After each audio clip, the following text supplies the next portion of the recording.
gente se conecta agora com Brasília para conversar com o novo deputado federal do Paraná, Luiz Carlos Rauli, do Podemos, que herdou a cadeira legislativa que era de Deltan Dallagnol. Deputado, bom dia, obrigado pela atenção com os ouvintes da Jovem Pan em todo o Paraná.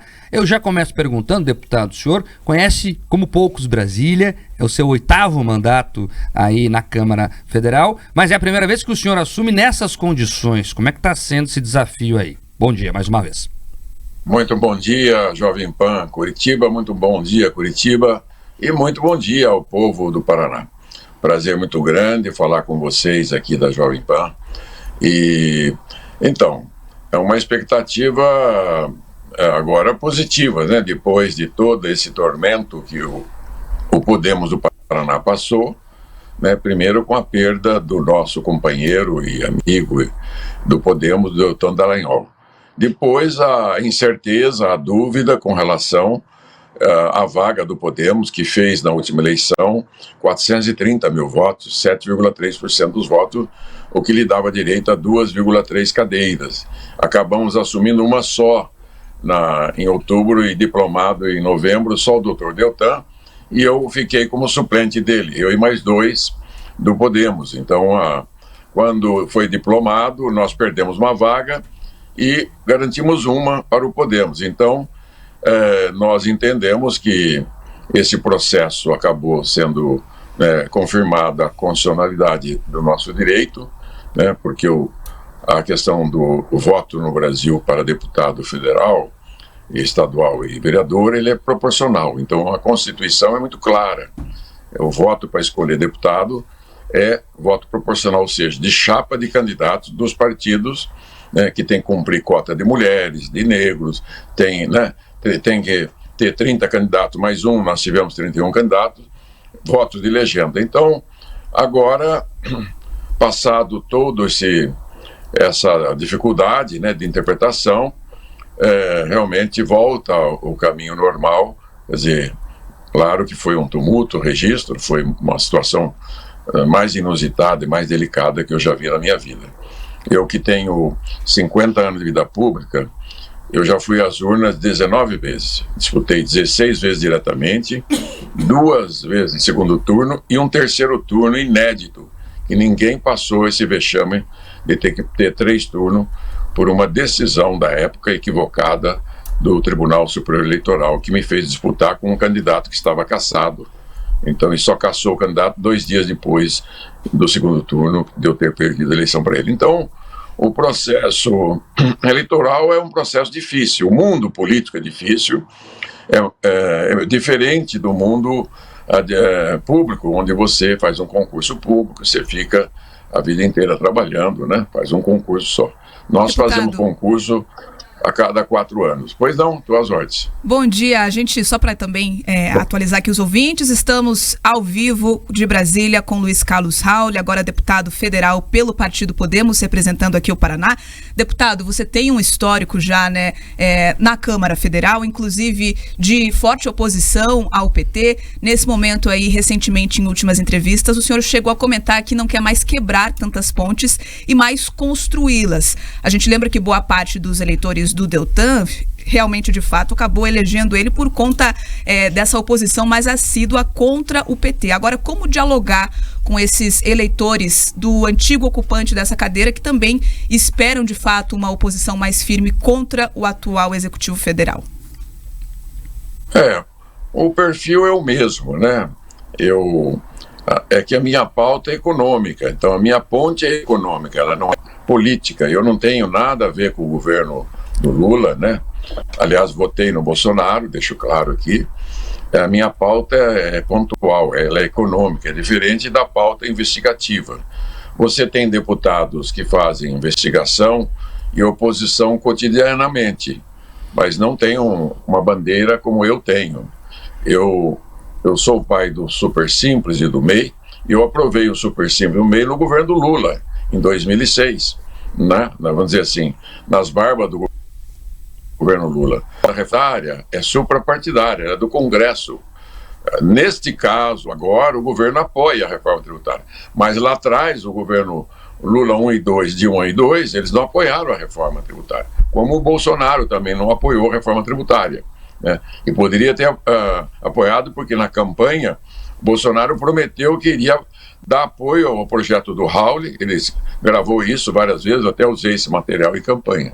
Então, agora tem uma pauta em que o governo também coincide que apoia a reforma tributária, porque depois de 30 anos de pregação que eu faço no Congresso e na sociedade, milhares de palestras e entrevistas, caiu a ficha que o erro econômico brasileiro é o sistema tributário, que é o pior do mundo. Ele que está travando e atrapalhando a economia. Pois não, pode falar, querido. Bom dia, deputado, tudo bem?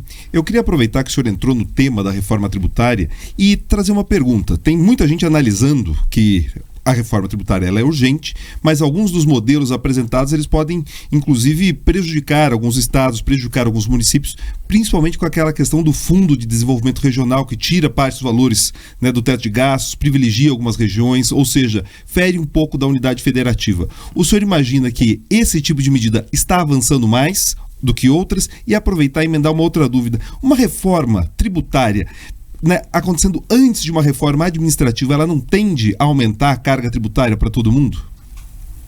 Eu vou começar pelo fim. Reforma administrativa, você quer dizer reforma da despesa. Reforma trabalhista, despesa. Reforma previdenciária, despesa. Então, a reforma administrativa faz parte da reforma fiscal, que é maior, receita e despesa. A parte da despesa já vem sendo feita ao longo dos anos. Por isso que tem a lei do teto e agora que essa coisa chamada arcabouço, que é a mesma coisa, é uma lei de um teto.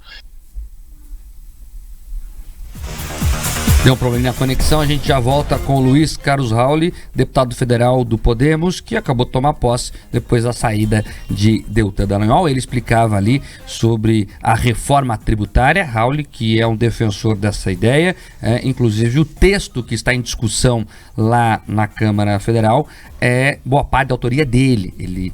Esse texto vem ali daquela proposta que tramitava no Senado. Agora sim, deputado, retomamos a conexão. Então o senhor explicava ali sobre a questão da reforma tributária.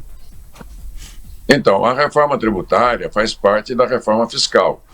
Na parte da despesa, já vem sendo feita há anos. O teto de gasto, a lei de responsabilidade fiscal, a reforma da Previdência foi exatamente para diminuir os gastos futuros, né, para não impactar muito o orçamento federal. E então, esse arcabouço, que é a mesma história do teto, é o mesmo teto que tem nos Estados Unidos, que agora levou a um impasse do governo federal com o Congresso e acabou aprovando. Então, teto de gasto é um instrumento. Agora, a reforma administrativa, que se tanto fala, eu não sei bem o que é, se é o que é para fazer. Ela é uma bandeira que não é minha nesse momento. A minha bandeira é consertar a economia, porque a arrecadação vem de impostos e contribuições. De onde vêm esses impostos e contribuições? Do povo. Quem é que paga os impostos do país? Aqui no Brasil e em qualquer país do mundo? A população.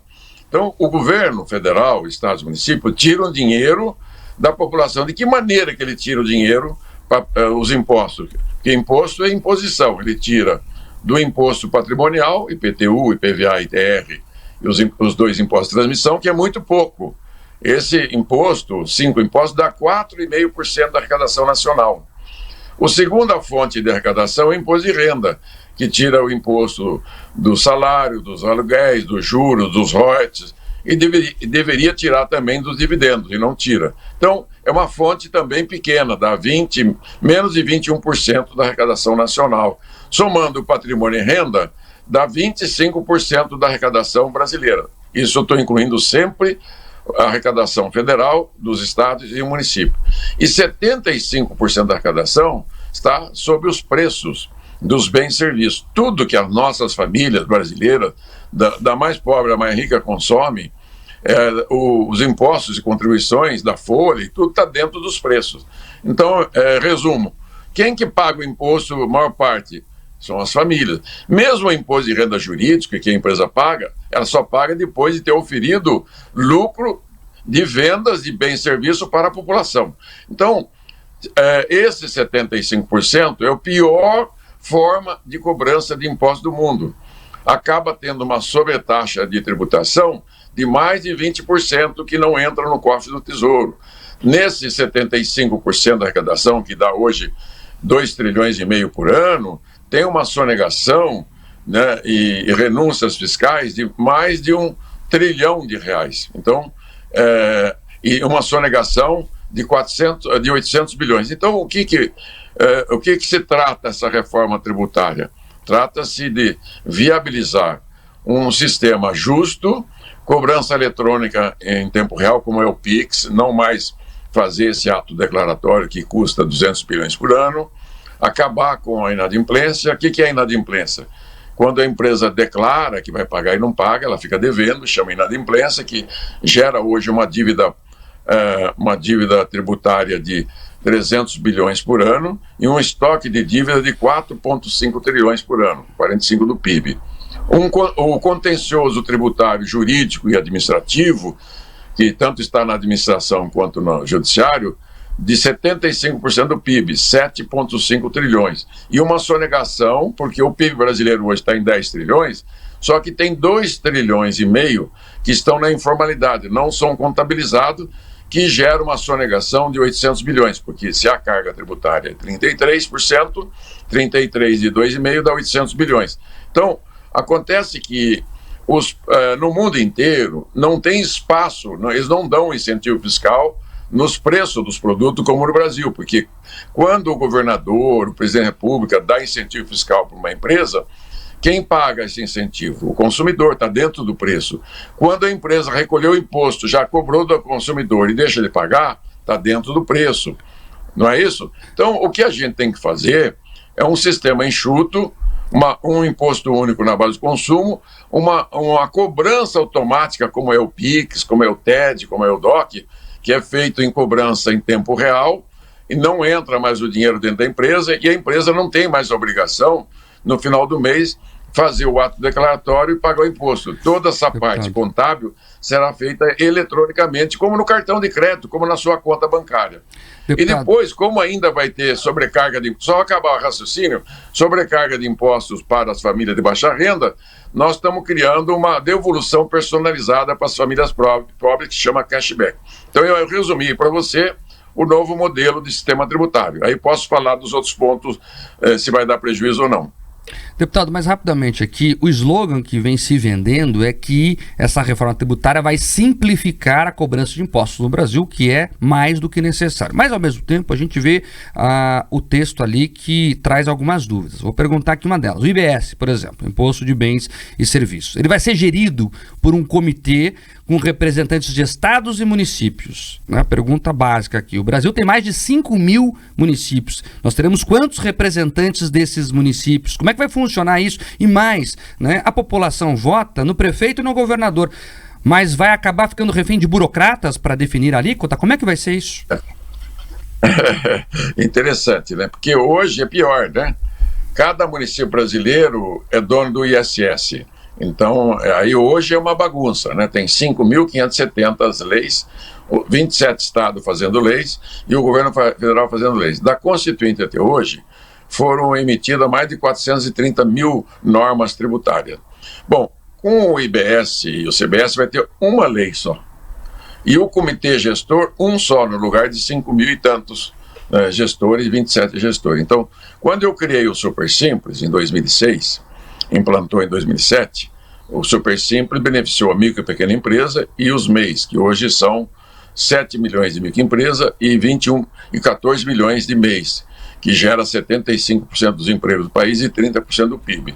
Quando eu criei um comitê gestor, como esse que você está falando. Sabe quantos funcionários tem o comitê gestor do Super Simples, que atende 95% das empresas, que atende 21 milhões de empresas? 12 funcionários. Então, por quê? Porque a eletrônica, né, o processo eletrônico tecnológico se encarregou de fazer esse processamento. Então, como é isso? Mas os prefeitos vão aceitar isso, prefeito? Deputado, perdão cortar, mas só para trazer essa discussão. Já temos o apoio da Confederação Nacional dos Municípios, temos o apoio da maioria dos governadores, porque eles vão fazer parte de um comitê gestor de estados e municípios pela representação dos municípios, pela representação dos estados. Então, ele é paritário. Mas para quê? Só para casos, né, de problema. Porque a lei e o regulamento, depois da aprovação da emenda constitucional, vai ser aprovada uma lei complementar, regulamentando tintim por tintim tudo. Então, o que vai ser feito no comitê gestor é só para decidir os casos que são atípicos à lei. Então, não vai ficar muito problema, porque é como você vê o sistema bancário, débito e crédito. Os problemas que tem todos os bancos brasileiros e os milhões de clientes, que é muito maior que o número de empresários registrados, eles são dirimidos, né, pelo organismo do Banco Central. Então, é uma gestão de milhões de contas diárias que debitam e creditam. O mesmo com o cartão de crédito. Então, é muito simples. É que nós estamos raciocinando no modelo velho. Nós temos que raciocinar com a tecnologia 5.0, inclusive essa é um empresário engenheiro do ITA, aqui pertinho de Joinville, que desenvolveu esse modelo de cobrança totalmente eletrônico 5.0. Vai ser uma revolução. O Brasil vai sair da idade da pedra, da carroça, vai entrar na era espacial. O Brasil está ficando muito seco, por isso já a umidade é muito baixa aqui essa hora. Deputado, quando o senhor toma uma água, tem perguntas aqui que chegam de Cascavel. Nossa audiência é muito forte em Cascavel sobre as cooperativas, né? A Constituição hoje determina tratamento diferenciado a elas. Como é que será nesse novo momento, nesse texto da reforma tributária? As cooperativas serão tratadas de forma diferenciada ainda? Eu sou o maior defensor das cooperativas e das micro e pequenas empresas e dos municípios do Brasil, né? Porque fui vereador, fui prefeito e sou cooperado. A cooperativa, ela depende do ato cooperado. O que é o ato cooperado? O produtor rural entregou a sua safra para a cooperativa, não teve uma compra ou uma venda, foi uma entrega para posterior venda em nome do produtor rural. Isso se chama ato cooperado, não tem transação comercial. Se não tem transação comercial, não tem imposto a pagar, entendeu? Então, o ato cooperativo vai estar no texto, aliás, já está hoje no texto nacional e vai continuar no texto constitucional da reforma tributária e ficará bem protegido, como ficarão também as micro e pequenas empresas, a educação, a saúde, o transporte público urbano, que são deveres do Estado e direitos do cidadão, né? E o alimento também. Deputado, rapidamente aqui, infelizmente nosso tempo é curto, mas eu tenho uma dúvida sobre o IVA, né? Que é o Imposto de Valor Agregado. Ele é um imposto utilizado no mundo todo, com características individuais em cada país. E minha dúvida é, qual é a inspiração do IVA brasileiro? O canadense, por exemplo, o senhor sabe bem, até hoje não se consolidou. O indiano teve um debate muito longo, até hoje também há questionamentos. Como é que a gente vai fazer no Brasil para que ele dê certo? O IVA canadense é o melhor modelo do mundo. Eu conheço, já fui lá várias vezes. Aliás, eu presidi o Parlamento das Américas. Mas não está consolidado, né, deputado? Por 4 anos. Hã? Mas tem problema, não está consolidado. Não está consolidado. Nenhuma. Se você quiser, eu posso te oferecer uma entrevista com a doutora Melina Rocha, que é da Universidade de York, no Canadá, que é a maior especialista em IVA dual do mundo. Ela está à sua disposição e está nos ajudando. Nós estamos com o apoio da OCDE, nós estamos com o apoio do Banco Mundial. O Brasil não entra na OCDE se não tiver um IVA no modelo OCDE, que é hoje dominante em 173 países do mundo. A chave de entrada do Brasil na OCDE é ter um imposto neutro para as empresas. Por que a OCDE quer o IVA? O IVA foi criado na França há um século para deixar neutra a cadeia produtiva dos negócios, ou seja, o agricultor, a indústria, o comércio, o prestador de serviço não paga os impostos. Então, precisa ter um imposto que não fique nenhum resíduo para trás e que nenhuma empresa tire vantagem sobre a outra em busca de benefício fiscal, de inadimplência, de sonegação. Então, o IVA, ele é antigo, mas é o mais moderno do mundo. Com a tecnologia que nós vamos aplicar, o imposto de valor agregado vai resolver os problemas negociais do Brasil. Por exemplo, lá no Canadá, a empresa, quando compra e venda entre elas, eles não discutem o valor do imposto, que é a parte, porque o imposto é retido à parte para o governo. Então, muda o plano de negócio. Eu, com a experiência do Super Simples, que é a maior experiência de sistema tributário do mundo, é o maior simples do mundo, nós temos 21 milhões de CNPJ no Super Simples e no MEI, eu afirmo categoricamente a você, e minha experiência de 2 vezes secretário da Fazenda do Paraná, em 2 momentos que o Paraná cresceu muito, eu digo, o IVA vai ajudar muito a economia brasileira, vai ajudar a União a aumentar a arrecadação dos estados e municípios. Por que vai aumentar a arrecadação? Porque essa sonegação vai ser capturada toda eletronicamente. Segundo, vai ser benéfico para as empresas, porque vai diminuir a carga tributária potencial, que hoje é muito grande, vai aumentar o lucro da empresa, vai melhorar os empregos, o Brasil vai experimentar gerar milhões de empregos por ano, vai melhorar o salário líquido dos trabalhadores, que hoje é super tributado, e principalmente vai melhorar o poder de consumo das famílias, porque para arrecadar 1,3 trilhão de impostos, que os 5 impostos, ISS, ICMS, IPI, PIS, COFINS, representam hoje 13% do PIB, está sendo cobrado do consumidor 1,8 trilhão. Então, esses 500 bilhões vão sair das costas do consumidor e das costas das empresas. Então, mas o que são esses 500 bilhões? 356 bilhões de renúncias fiscais e quase 200 bilhões de inadimplência, fora 100 bilhões de custo burocrático. Na verdade, o consumidor brasileiro vai pagar menos impostos, com isso esse dinheiro, 500, 600 bilhões, vai ter disponível no bolso dele para comprar mais unidades de bens e serviços. Essa vai ser a alavanca do crescimento econômico brasileiro. Eu estou falando de algo que eu conheço profundamente e estou à disposição de todos que quiserem comigo compartilhar as ideias, discutir as ideias. Não há reforma no Brasil, não há assunto no Brasil mais importante do que gerar emprego, renda, né, melhores salários e melhor poder de compra para as famílias. E é isso que eu faço. Por isso que Deus me deu essa oportunidade, né, eu sendo um instrumento de Deus, para chegar nesse momento e dar esta contribuição. Se o doutor Deltan e eu tivesse sido eleito, nós dois íamos trabalhar em 2 campos, já tinham combinado com ele. Ele no campo jurídico e eu no campo econômico. Infelizmente... A gente teve um problema na conexão mais uma vez, vamos ver se a gente retoma. Agora sim, deputado, a gente teve um problema na comunicação, mas só para retomar e finalizar, então o senhor admitiu aqui que vai ter redução de impostos. Está gravado, se tiver aumento a gente vai cobrar depois, viu? Ô, meu querido, com tranquilidade. Você deve ser uma CNPJ. Foi bom para você ou não o Super Simples e o MEI? Né? Eu tenho a avaliação do Sebrae Nacional, que todos, né, agradecem o Super Simples e o Raul, que é o pai do Super Simples do Brasil, e no MEI. Eu criei. Então eu lhe garanto com um caso, né, um caso concreto, né? Não é uma hipótese, não é um trabalho acadêmico, não. Né? Não é um trabalho, é algo que realmente aconteceu e vai acontecer, porque não haverá mais na Constituição nenhum tipo de renúncia fiscal, e com a cobrança eletrônica será impossível sonegar o pagamento. E quem sonegar o pagamento vai preso, como nos Estados Unidos, como na Europa.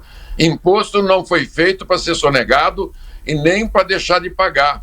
O imposto é uma imposição da sociedade, por isso que se chama imposto. Ele impõe o Estado, desde o princípio da humanidade, o Estado, né, impõe à sociedade um tributo para gerir os negócios. Neste caso, nós temos 40 milhões de aposentados do INSS e mais 10 milhões de aposentados na União Estados e Municípios. Nós temos 175 milhões de pessoas que têm o plano de saúde público, que depende do SUS. Nós temos 40 milhões de crianças, jovens estudando em escola pública, de 1º, 2º, 3º grau, que depende desse dinheiro. Nós temos todo um aparato de segurança interna e defesa nacional que depende desse dinheiro. Então, o grosso da despesa pública brasileira é a aposentadoria, educação, saúde, assistência social, segurança interna e defesa nacional. Isso compromete mais de 90% da despesa pública. Então, tem que tomar um pouco de cuidado no que se fala com isso. Eu estou aqui agora para ajudar a esclarecer ao país qual é a verdadeira despesa pública brasileira e para onde vai o dinheiro do povo. há muito factoide, há muito fake tributário, há muita conversa fiada, e quero dizer especialmente ao prefeito de Curitiba, Rafael Greca, que eu estou à disposição dele para dizer que a reforma do IVA, do jeito que está sendo feito, vai beneficiar muito o município e o povo de Curitiba. E eu sou amigo do Greca, sou muito amigo do Eduardo, né, Pimentel, que é o vice, e estou afirmando, Luiz Carlos Jorge Rauli afirma ao prefeito Greca, pode me chamar que eu vou ir na prefeitura te explicar que a reforma tributária do IVA vai ser uma grande alavanca ao desenvolvimento de Curitiba, do Paraná e do Brasil. E a todos os prefeitos do Brasil, e a todos os empresários, e a todos os prestadores de serviço. E já temos o apoio de todos os trabalhadores. Os fiscos do Brasil, da União, Estado e Município, que representam todos os trabalhadores, estão apoiando o nosso IVA aqui no Congresso Nacional. Deputado, quero agradecer a sua presença, sua atenção com os da Jovem Pan Paraná, e já está marcado, o prefeito Rafael Greca topar o debate aqui nos microfones de Jovem Pan, ele que é radicalmente contra, o senhor deu a sua opinião, é claro, né, o seu entendimento, mas os prefeitos, há vários prefeitos que são contra o modelo proposto, é importante também frisar aqui, deputado. Então, está marcado o debate entre o senhor e o Rafael Greca, seria assim entender por bem, para fazer essa conversa que vai ser muito proveitosa aos paranaenses. Primeiro, quero conversar com ele. Eu soube disso, por isso que eu aproveitei o espaço para dizer que eu tenho um respeito, uma admiração grande pelo prefeito Greca, que é um grande gestor público, de que o seu amigo Rauli está à disposição, né, com a experiência do meu conhecimento. O Rafael Greca é um grande especialista em urbanismo, né, é um homem público, um grande administrador, mas nesse campo eu tenho certeza que ele pode me ouvir e refletir e apoiar a nossa proposta, porque há um grande equívoco de informação cruzada que estão levando para ele, que não corresponde com a realidade do que nós estamos fazendo e planejando para o Brasil. A reforma tributária do IVA vai ser excelente para as prefeituras, vai ser excelente para os governos estaduais, vai ser excelente para o governo federal, mas principalmente vai ser excelente para as empresas e melhor ainda para os trabalhadores e para os consumidores brasileiros. Então é isso. Gente, eu agradeço. O dia começa, ainda tem uma longa jornada aqui em Brasília hoje, com inúmeras atividades. Eu tenho uma palestra para a Abras, Associação Brasileira de Supermercado, 10h30. Eu tenho que ir ao Congresso ver os documentos, que eu não tomei posse ainda. Tenho uma reunião antes com um grupo de advogados, depois tem outra palestra à tarde, e tem a Frente Parlamentar da Agricultura, que vai discutir a tributação. Então, eu já cheguei aqui com a agenda super lotada de compromissos nacionais. Não vamos pensar pequeno, gente, vamos pensar no Brasil.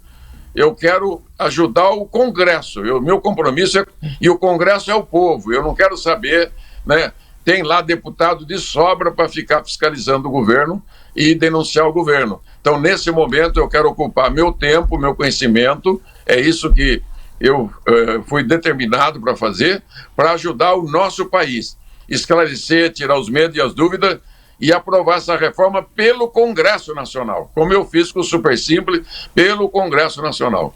E que Deus abençoe, né, o nosso país, que está dividido, sangrando. Você não pode falar nada que já dá chilique em meio mundo, até dentro das nossas famílias. Então eu quero pacificar os corações. Eu sou da unidade em Cristo.